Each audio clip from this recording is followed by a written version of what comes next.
Thank you. I'm glad to be here with so many well-informed citizens of Wisconsin, so many good patriots, so many Ron Paul supporters, because that's what we are, folks.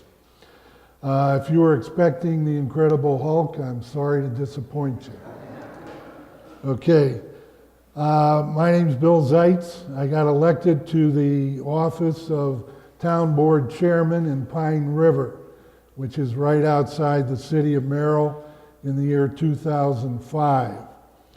I had moved to that area from California along with my family, what was those children that were still at home, in 1992. We bought 60 acres. We had what some people call a hobby farm. We raised steers, goats, chickens, so forth. In the year 2005, an issue had come up on a local level, something that you might be familiar with, an infringement on property rights called smart growth. And I didn't know a lot of people in the town. In fact, my neighbors and so forth, that was about it. But I started to go to the meetings, and we didn't like what we were hearing as to the effect this would have on our property rights. So I spoke up, a number of other people spoke up. It got to be the time for the election. We said, well, someone's got to run against Mr. Mugwump, okay, the fellow that's town chairman with his wump on one side of the fence and his mug on the other, and he's trying to straddle the issue. He wasn't going to stand up for our property rights. So I went around and talked to a lot of the old timers and the people that had lived in the town of Pine River for many years. And if you're familiar with town politics, the town chairman is almost like a god, okay? Everybody knows everyone else. Everybody's either married or doesn't like him or whatever. But I tried to find someone. You run against, his name was Ewald, maybe I shouldn't say it, Ewald Kotke, but he was known in the town as Junior, okay? Because he had been in there so long and his father had held the office that was Senior, so he was Junior. So anyway, no one would run against him. So at the time I had health problems, even worse than today, but I said, all right, I'll run against him. My wife says, what do you know about that job? And I said, absolutely nothing.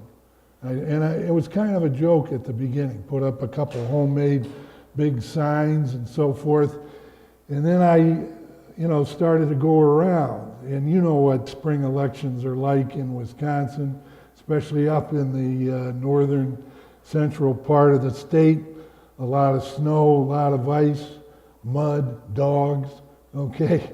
So I started going around knocking on doors and came home and said to the wife, I said, I may win this thing. She says, oh, I'll never put you in there. That's the kind of support that you like to hear. Isn't too much you can do about it though, because I highly recommend many years of marriage, one man, one woman, and one time. But anyway,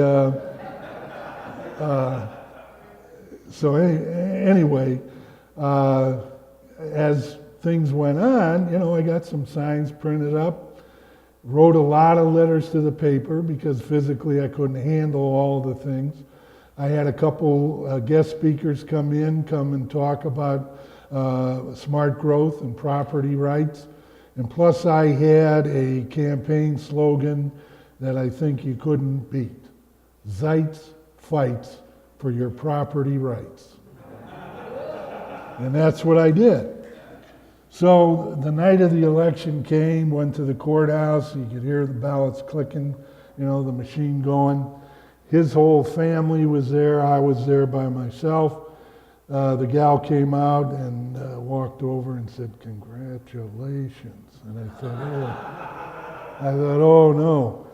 So I had beat him by 100 votes, which in a town election is significant. Okay, and I got into the office. I didn't know squat about roads. I knew they were good to drive on. You know, everybody drives on them. But I didn't know how they were constructed, what are the best components to put in the roads and things like that. So anyway, to make a long story short, I learned, went to the seminars and so forth, but I also attended Wisconsin Towns Association meetings. Rick Stottleman, if you've ever had any run-ins with him, he's the head of the organization. I know him real well now, and we have kind of a standoff relationship. But at that time, I would challenge him at the meetings on all of this planning that they wanted us to do and things like that. Another thing that I ran on at that time was an issue where the county was going through a recodification for zoning. And I thought, well, we border the city of Merrill, so we have annexation problems. So we came up with the idea of pulling out of county zoning, which according to the laws at that time, they are still present. You can pull out of county zoning when they are going through an official recodification. So we did that. And right after the election, we set up a plan commission. I appointed myself chairman of the plan commission. I put good people on there. We drew up what I called a very lenient, fair, and I don't want to use the word liberal, but in the sense of not being oppressive to the people, we drew up our own town zoning. And the people really like it, okay? We have very, very minor restrictions, and zoning by itself is a restriction, I believe, on constitutional rights. But because we were close to the city of Merrill, we had those annexation problems. All right, the next time around 2007, same guy ran against me, put up his signs, Chairman, Kotke, all over the place. I was sweating it, and did some more campaigning. When the election was held, I beat him 3-1. Haven't had any opposition since. I was just reelected to my fourth term. 2006, I ran for county supervisor from the district. County board didn't like me at that point either because of my position against their planning and their program that they had set up for zoning. Very, very outspoken against it. So, I know there was some undercurrent, but I managed to beat an incumbent there, another guy that had been on there for quite some time. Now, once you get in there, and I've been elected 3 terms there, once you get in there, you get a seat at the table, okay? And I cannot emphasize to you enough how important that is. Because as you are going to your meetings and you stand up at town board meetings and you might complain about this or that, I listen to the people. But a lot of these characters don't. And it's just, over their head. They're there, they let you blow off steam, you're gone. The thing that they don't want is people in the seats, see? So you've got to be there and you've got to speak up, and then you've got to pick up the ball and run with it, okay? There's a fellow I listen to on shortwave radio. Some of you are familiar with him. He's got AM, FM outlets across the country, Alex Jones. And if you're not familiar with him, check him out, Infowars.com, and listen to what he has to say. But he's got an idea there that people call in whining all the time. What can we do? And he says, look in the mirror. Look in the mirror, because that's where it is. You are going to save this country, or it's not going to be saved. So now that I'm in there, let me give you some of the resolutions that I've passed, or we've gotten passed, either on a town level or on a county level. One of the first things that we passed on a town level, and I've got 2 good supervisors, they know a lot about roads. I would say they're independent, maybe even leaning toward Democrat. But when you hit the issues, do you want the government telling you what to do with your land? Do you want the government taking away your right to firearms. All of these are people issues. They're not Republican, Democrat. So when you present it, I'm a Republican, been a registered Republican all my life, that's not necessary, okay? Hit them on the issues. Well, one of the first resolutions that we passed on the town board was against the Kelo decision. You remember that one from the Supreme Court? The Kelo versus the City of New London. The court blatantly usurped the private property rights of individual citizens. The court allowed the City of New London, Connecticut, to use its power of eminent domain to illegally condemn private property to aid a private development financed by the Pfizer Corporation. So we said, as a town board, we would never use the power of eminent domain to condemn the private property of citizens of our town for the benefit or use of private development. Common sense. Common sense. So that was one of the first ones. We just passed one called Town of Pine River Nullification of Unconstitutional Census Information Gathering. All right? The Constitution enumerates that you are allowed to give to the census workers that come every 10 years the number of people in your home. That's it. Okay? Now they've got this 28-page American Community Survey. They want to know how many bathrooms. They want to know your income. They want to know your race. They want all kinds of personal, private information. All right? We had a 70-year-old woman that chased them away with a broom because they were coming to her. You know, so what we did, all right, and this was before, I was somewhat familiar with the idea of nullification. But we passed this resolution, okay, that any time they did this was null and void in the town of Pine River.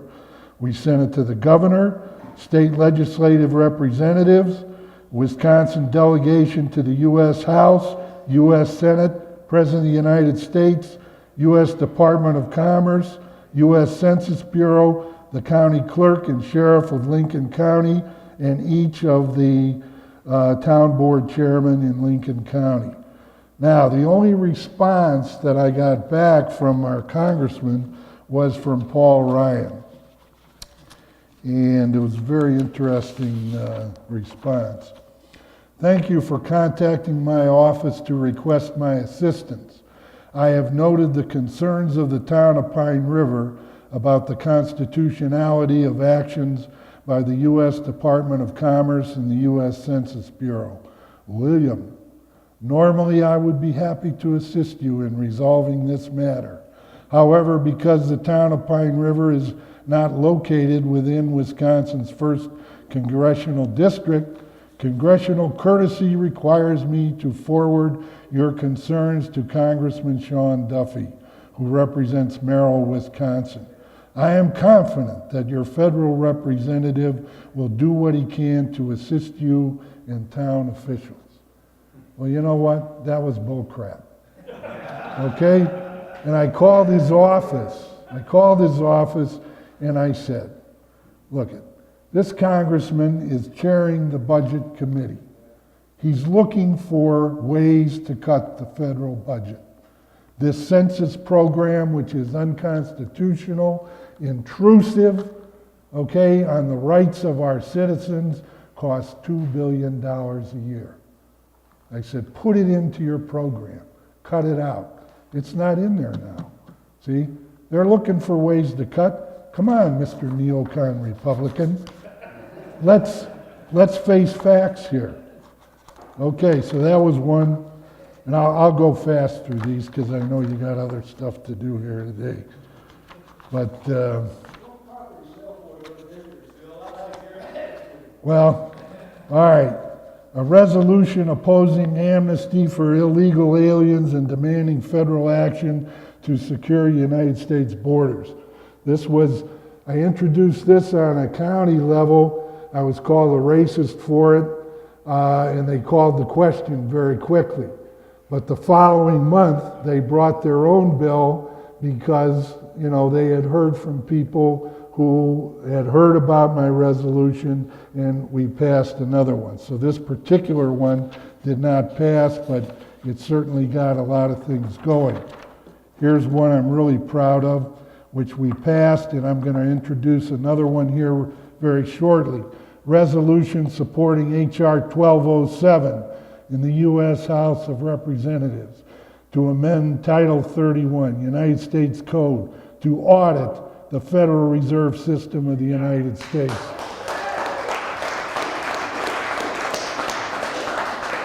Now, the county board passed this, see, and I said, you guys, we have to go through an audit every year. I said, on a town level, we do it. I said, this private banking cartel has never been audited since it was set up in 1913. I said, what's going on here? And I pound on this kind of issue all the time on a county level. So we passed it, sent it on, and I think little things like that have a way, and that's why Ron Paul got the votes he did the last time around. Another one, a resolution on drug testing of American veterans and the use of depleted uraniums in U.S. weapons systems. I had seen a report on television where they were giving drugs to the veterans without telling them, using them as guinea pigs. And I was on the Veterans Committee, I didn't like that, and I threw in the depleted uranium, because not only does it affect the soldiers, men and women that we send over there, and Henry Kissinger called them dumb, stupid cattle that we use in foreign policy. Well, they're much more than that. So they passed that one, all right? Immediate cessation of the use of depleted uranium in armor and munitions by the Department of Defense.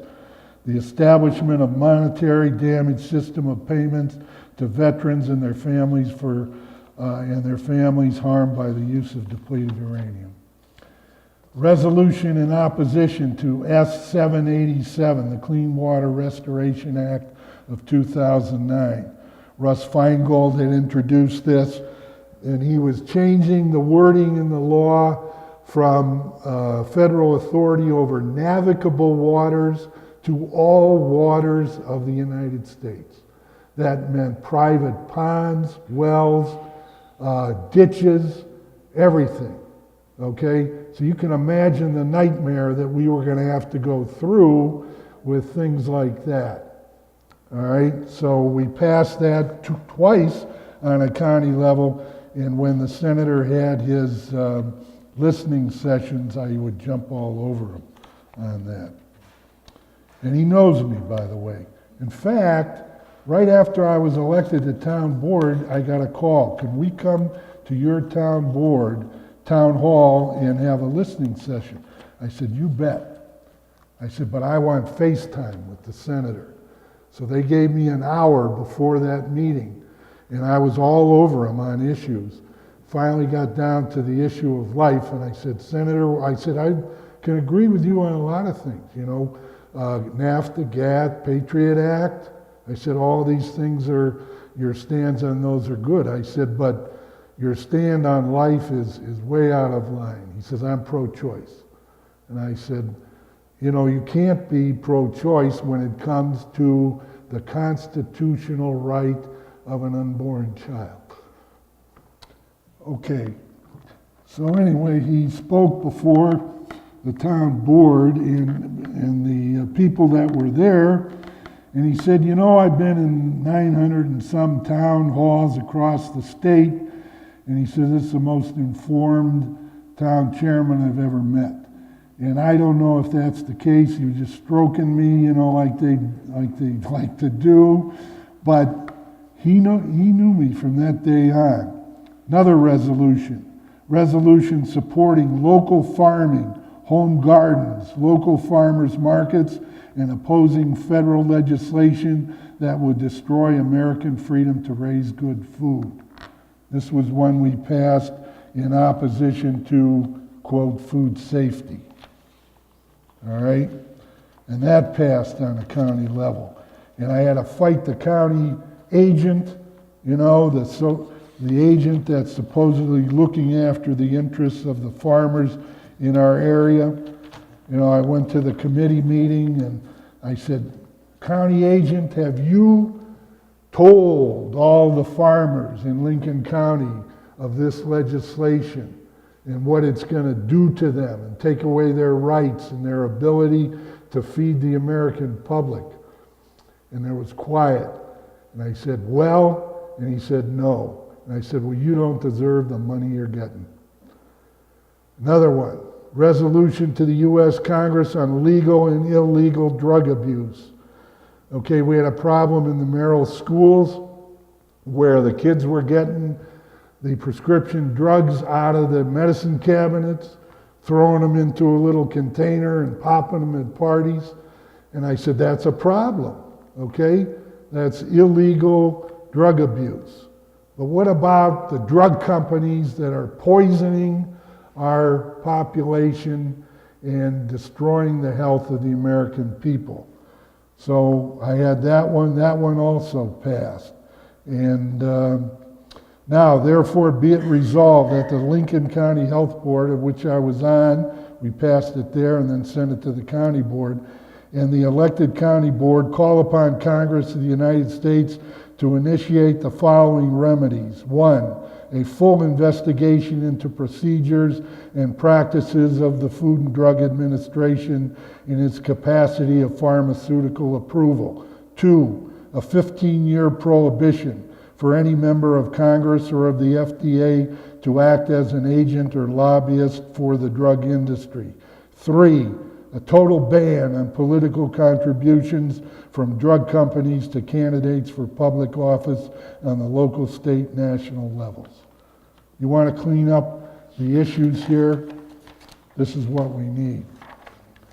All right, here is the pièce de résistance. We passed this one on the town level. A resolution denying martial law powers by the state or national government in the town of Pine River, Lincoln County, Wisconsin.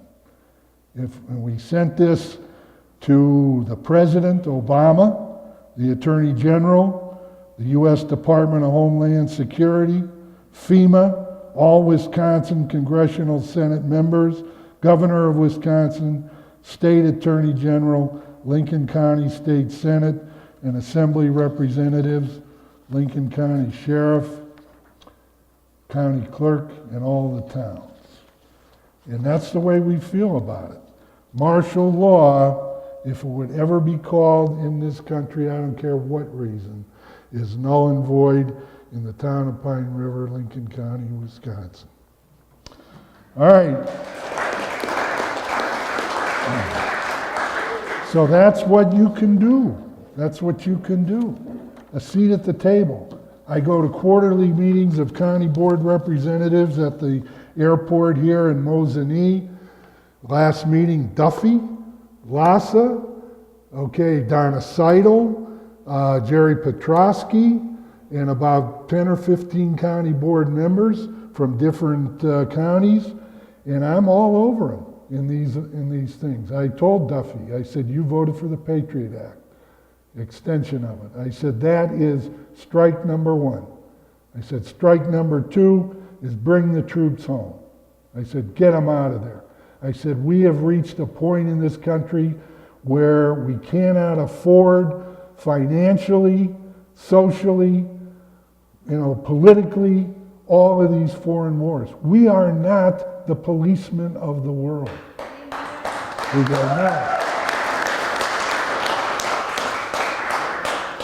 All right. Now, we've got petitions in to recall Holprin, which is Democratic 14 representative, one of those 14 that went. And I'm all over him when I go to Towns Association meetings. I don't know who the candidate is going to be for running against him, But I'm contemplating the idea, not as a Republican, folks, I'm sorry. George Bush, I can't even stand to be in the party and to say I'm part of that. So I am contemplating the idea of running, but it would be as an independent.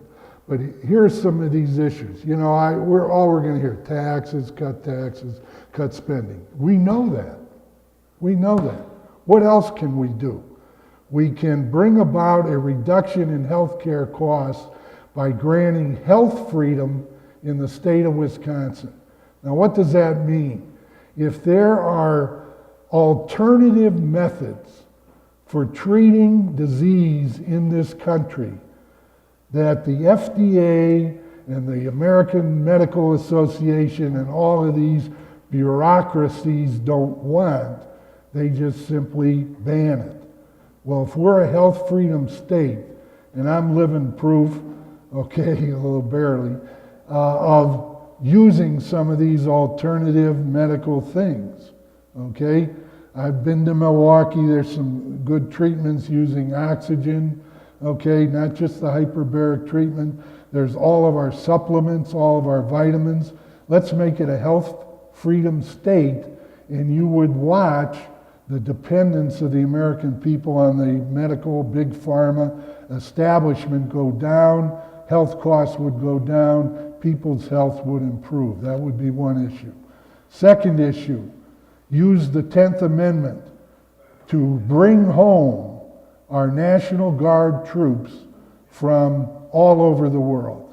They belong in Wisconsin. If we have some kind of disaster, and we just had a tornado up in Merrill, we didn't need the National Guard, but we sure may need them for something else. They belong under our governor in the state of Wisconsin, not at the whim of the military-industrial complex throughout the world. Okay. Another issue that the neocons have never thought of, and that is a state bank where we take the funds, okay, that we do collect and put them in a state bank and break the power of the Federal Reserve on a local level. I think we'll all agree that the governments are broke, okay, and that this whole financial system is coming crashing down. It's not if, it is when. All right, and at that point, we're going to have some ideas. The state of North Dakota has their own bank. They put government funds in there, and they dole it out, low interest. Okay, they get the state moving. 4, and I really believe this. Thomas Jefferson said that the government that governs best governs least. All right, therefore, I would work as a state representative to increase the influence of town government. Okay, I go at a town board level, and the people will come in and complain about $5 being misspent. And that's because they watch it, okay? And that's good, that's healthy, I love it. Okay, we allow the people to speak at town board meetings all through the agenda, not just a public comment where we think it's going to go over our heads. So we need to, rearrange this system so that town government, the government closest to the people, has more of a voice in our Wisconsin politics.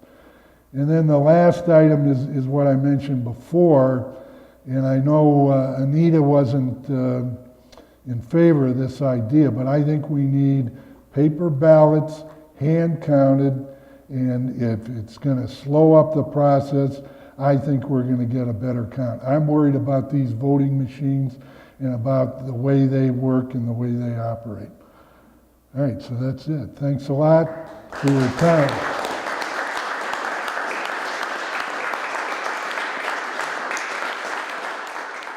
I got a question for you, sir. Yes. What's the official language over there in your township?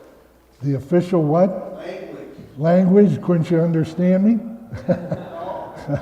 I'm sorry, English. Did you vote on that there? No,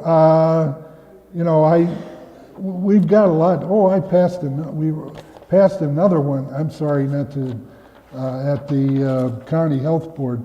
The official language is of course English, and I suppose we could do that. I haven't gotten around to it yet, but that would be a good one. One last item, Ken. Okay, good. Sorry. At the last county board election, they threw me off the health board, okay? And the reason was I was questioning vaccinations. If you knew what's in those vaccinations, you wouldn't get another one, okay? So anyway, the health director went to the county chair. I don't want him on that committee. So they threw me off, and it took 4 months. I brought another resolution back to reinstate me, and they put me back on the committee, finally got the 12 votes I needed. We passed a resolution on the health board the other night, a resolution seeking state and national inquiry into public health effects of geoengineering on citizens of Lincoln County, Wisconsin. You know, these jet trails that you see up there all the time, I want to know what's in them. And I want to know what effect it's having on the American people and on our health. And you know, believe it or not, that only passed 4-3. But the kicker vote, the deciding vote, was the medical doctor who sits on there. He says, I want to know what's in there. And he said, I want to know what kind of a response that we're going to get here from these agencies that we're sending. I'm sending them a DVD. What in the world are they spraying? I don't know if you've seen it, but if you don't, you can give me your name and address. I'll send you one. Thanks again. And thank you, Ken.